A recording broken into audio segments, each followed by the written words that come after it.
皆さんこんにちは、ドラ旅です。今回は福岡県北九州市の門司区門司港レトロ地区を旅してきました。ところで皆さんはこんな疑問を持ったことはありませんか？なぜ門司港レトロはこんなにも多くの人々を引きつけるんだろう。年間200万人以上が訪れるこの場所、ただレトロな建物が並んでいるだけなら他にもそのような観光地はたくさんあります。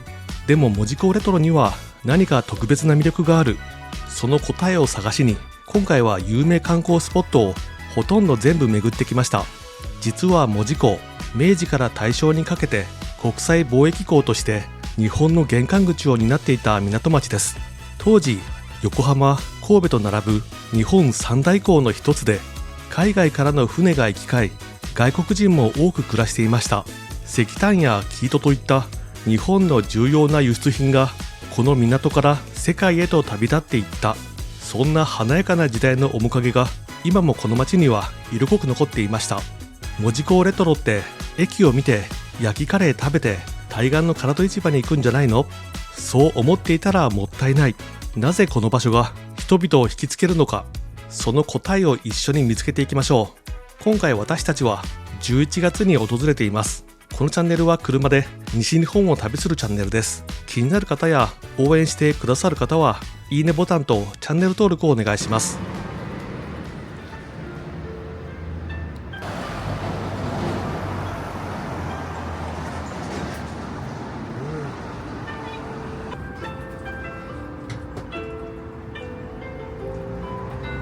最初に向かったのは観光スポットではなく芋伝説というお店。レトロなさつまいもスイーツ専門店でした。スイートポテトが美味しそう。ちょうど出来たての大学芋を見せてくださいました。ありがとうございます。すごく感じのいい店主さんでしたね。車に戻って早速いただきました。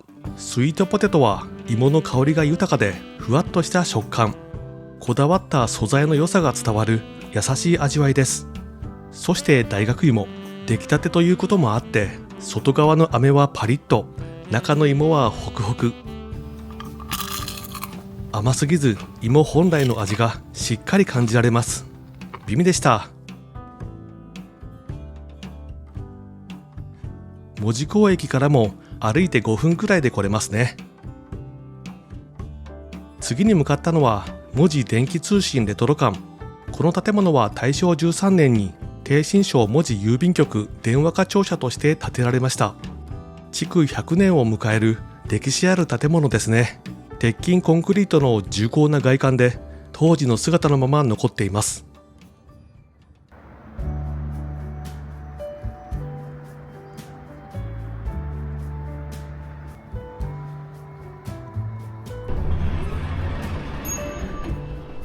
中に入るとそこには明治から平成に至るまでの電信・電話の歴史が詰まっていました。ああ、これ使ったことあるという懐かしい電話機がきっとあります。公衆電話で100円を入れたらお釣りが出ないのは未だに納得できませんね。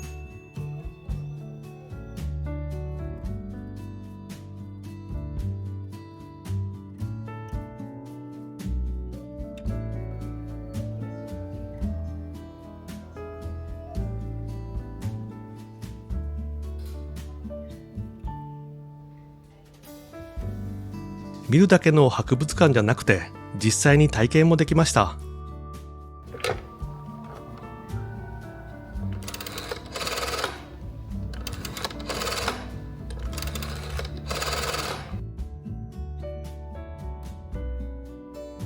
明治23年に日本で初めて電話が開通した際に使われた磁石式手動交換機を使った電話交換手の体験が印象に残っています。そうしますと交換手、ここです。ブレストっていうんですけど、と1番が今お話ができます。できて手前で押さえたまま、右手でこうぐわっと回します。はい。呼び出しですね。はい。で2番が出たら左手は押さえたまま、手前で押さえたままで、だと1番はまだ聞こえないんで、1と2番さんに1番さんからお電話ですけどお話ししますかって確認してしますって言ったら左手を離します。そうしますと今1と2がつながりました。でこれが日本で最初の電話帳です。他にもポケベルとかテレホンカードといった懐かしいものがあります。親子で来ても楽しめるかもですね。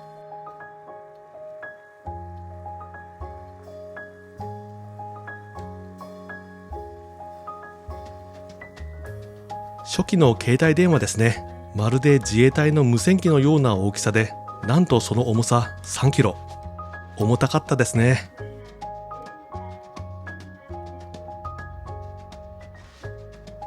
モールス信号も体験できます。これが正しいかどうかは正直わかりません。この通信技術の進歩が港の発展を支えていたとも言えそうですね。当時最先端だったものに触れる体験も門司港ではできるわけです。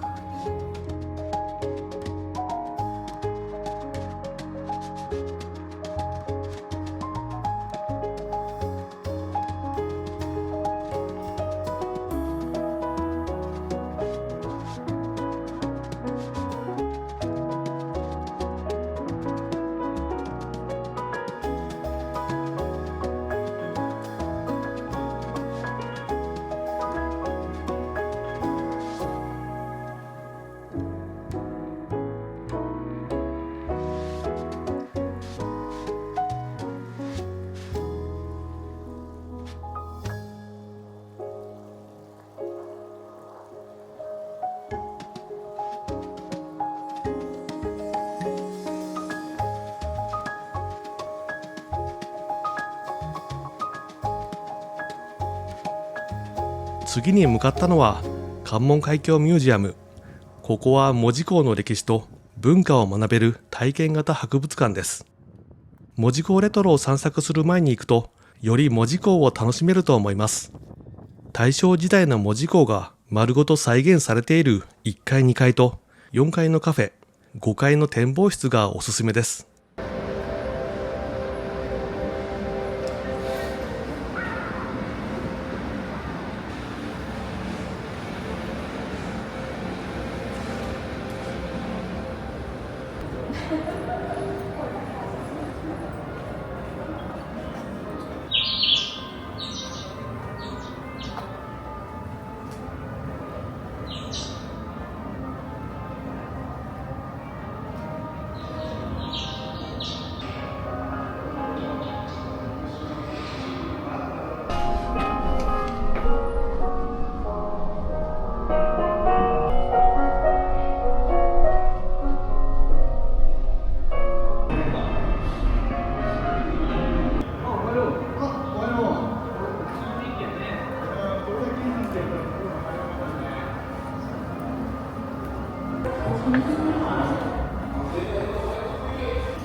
青社塾員が採用されたんじゃ。やったーそいつはすごい。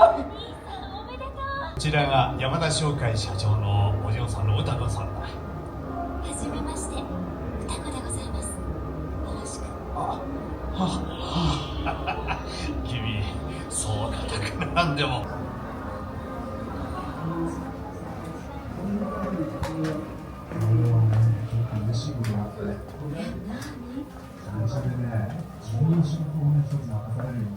あれやろが、犬との喧嘩じゃ気も食わん。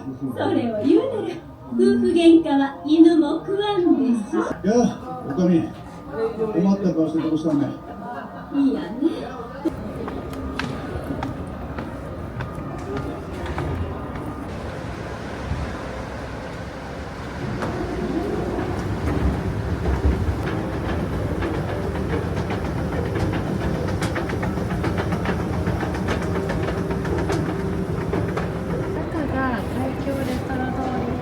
大正時代の門司港の街並み再現したものになります。有料エリアが後ろになります。4階が入り口で、上から下にご覧いただくような施設になっております。4階です。ドアが開きます。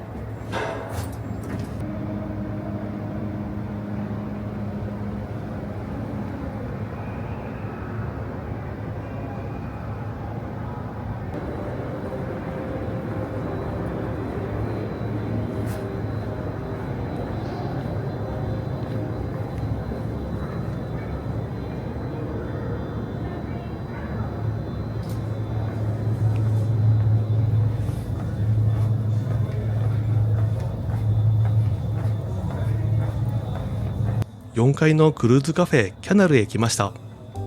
ここは関門海峡を一望できる絶景カフェなんです。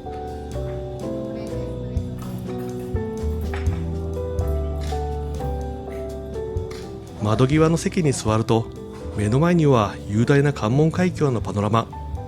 行き交う船から時々聞こえる汽笛の音。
カフェタイムの後はさらに上、5階の展望デッキに上がりました。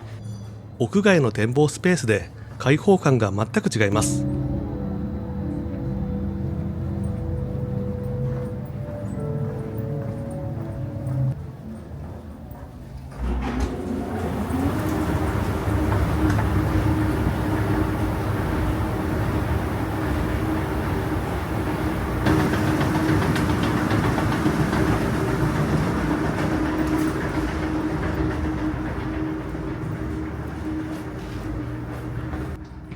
関門海峡の雄大な流れと対岸の下関の街並み、遠くには関門橋が美しいアーチを描いています。潮風が心地よく吹き抜けますね。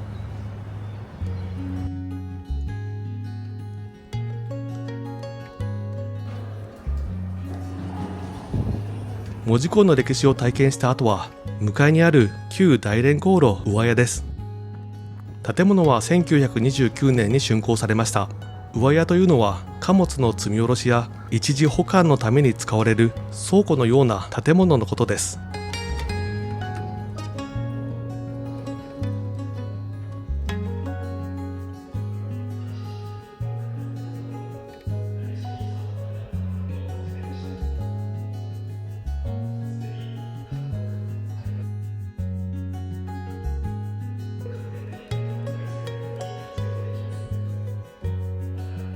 実は門司港、1901年には貿易額で長崎港を上回って大阪に次いで国内4番目の貿易港に成長していました。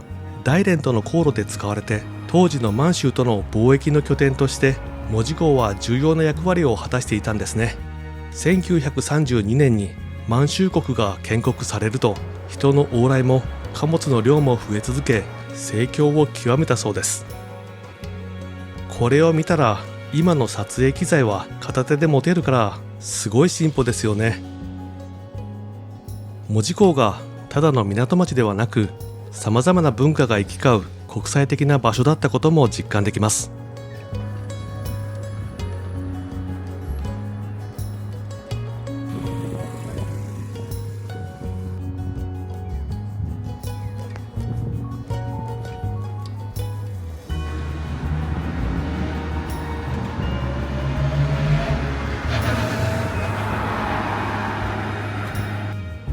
門司港レトロのシンボルともいえる門司港駅が見えてきました。この駅舎、存在感が圧倒的ですよね。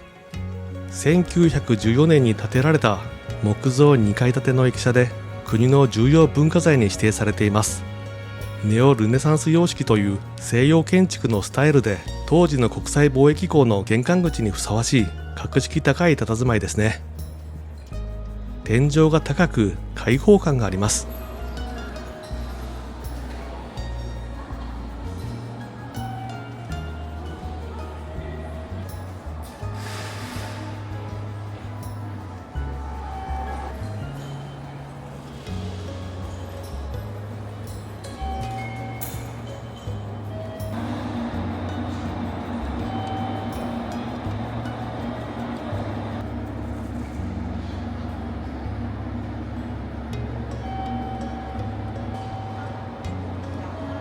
駅のホームにはベンチがなくて一直線に遠くまで見えます。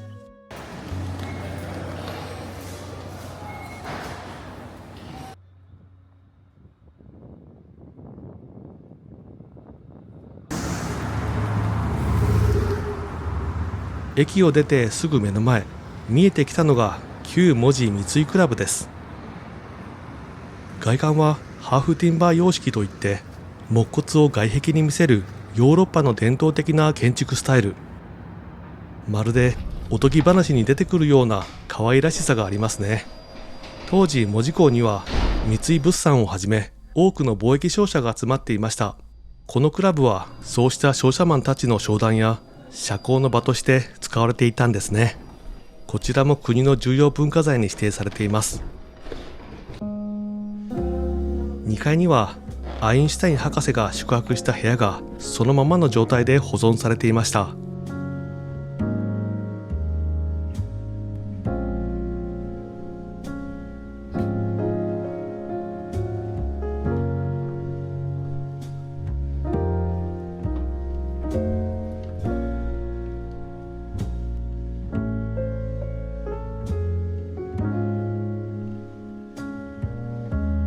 おしゃれだけど寒そうな浴室。1922年にノーベル物理学賞を受賞した直後に来日して最後に立ち寄ったのがこの門司港でした。その時日本で最も感銘を受けたのは日本の伝統芸術と優しい国民性だったそうです。この部屋でどんな会話をしたんでしょうね。門司港駅と旧門司三井クラブ、この2つの建物を見るだけでも門司港が文化的にも豊かな場所だったということも伝わってきます。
ハンバーグはジューシーで肉々しい。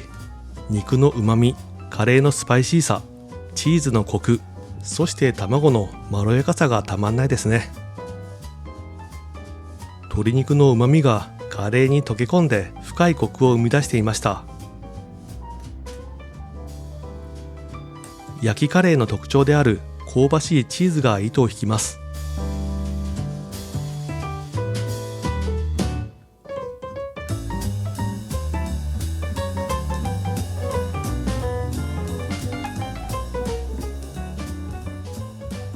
美味でした。門司港に来たら絶対に食べておきたいグルメですね。すっかり暗くなってきました。でも門司港レトロはこれで終わりではありません。門司で出会った猫に促されて駐車場に戻ります。観光するだけじゃなく何も考えず港を歩くのもいいものです。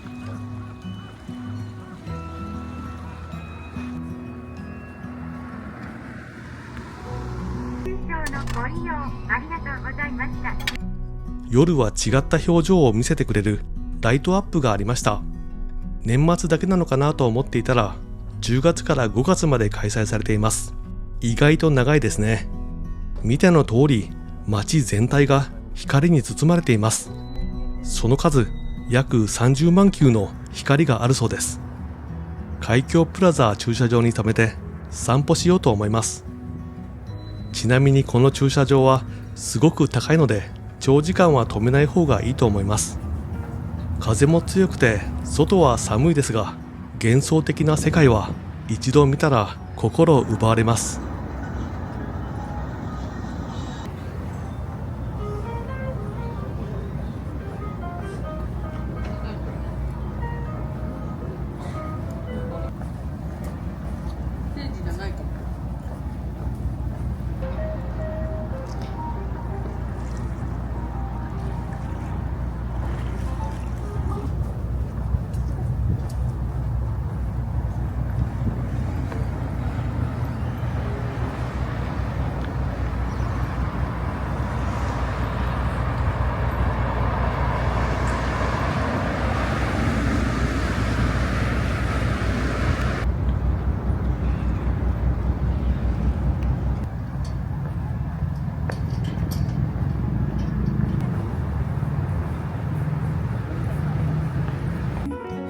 That's what Christmas is about. Remember New Year's Eve, the one in New York City. Everything just felt so right. Yeah, when you counted down and kissed me. We were young, and so we loved. Had so many hopes and dreams, promises we couldn't keep, but I wouldn't change a thing. Christmas nights just not the same without you.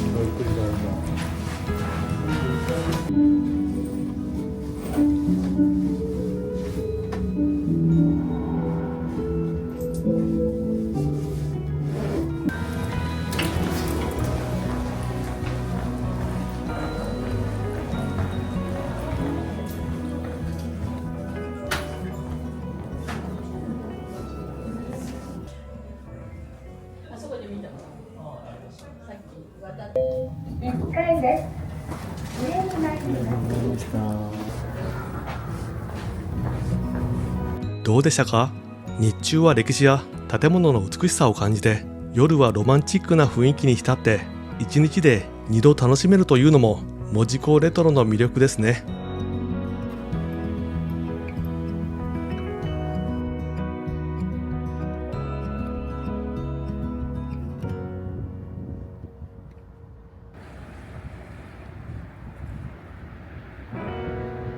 他にもまだまだありますから、明日も門司港を旅してたくさんの見どころをお伝えします。次回もお楽しみに。